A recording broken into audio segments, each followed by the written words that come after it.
les amis, donc nouvelle rubrique pour cette rentrée de septembre qui s'appellera la tribune OMG. Alors, oh my god pour l'OMG. Cette tribune, l'idée c'est en 5 minutes, j'ai envie de casser des idées reçues, parler de sémantique qui m'agacent, les phrases un peu qui me titillent et que j'ai envie de déconstruire et de dézinguer, et surtout aussi les questions existentielles et tout ce qui est lié au bon sens. Et on commence par le premier sujet qui est pourquoi doit-on faire la différence entre le rêve et le fantasme?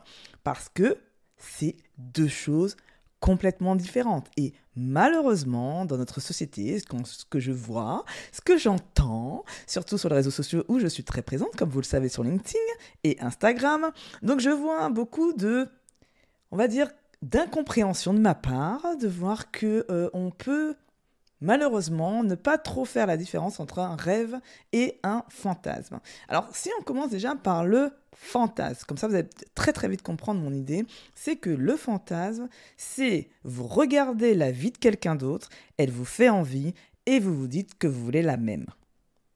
Très simple.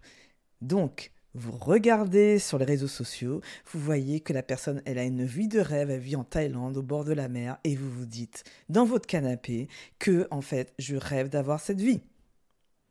Donc ça, c'est un fantasme. Vous ne savez pas si vraiment ça correspond à vos valeurs, si vraiment ça correspond à vos besoins. Est-ce que vraiment c'était un rêve? Ah, tiens, il y a le mot rêve, tiens donc. Et vous vous dites que, simplement, vous voulez la même vie que cette personne.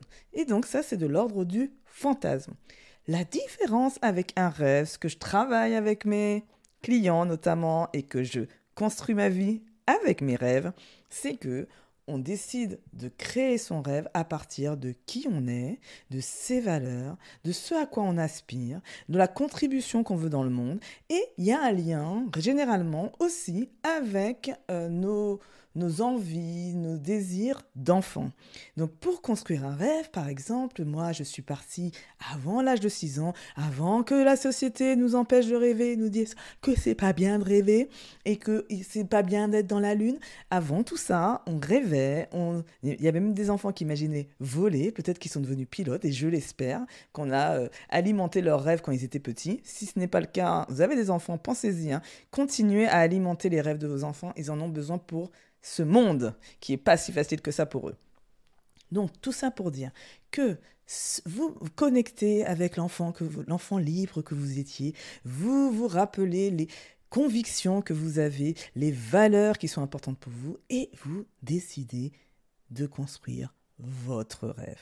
Et ce rêve n'est que le vôtre, il vous appartient et il est même unique parce qu'il est issu de votre propre expérience.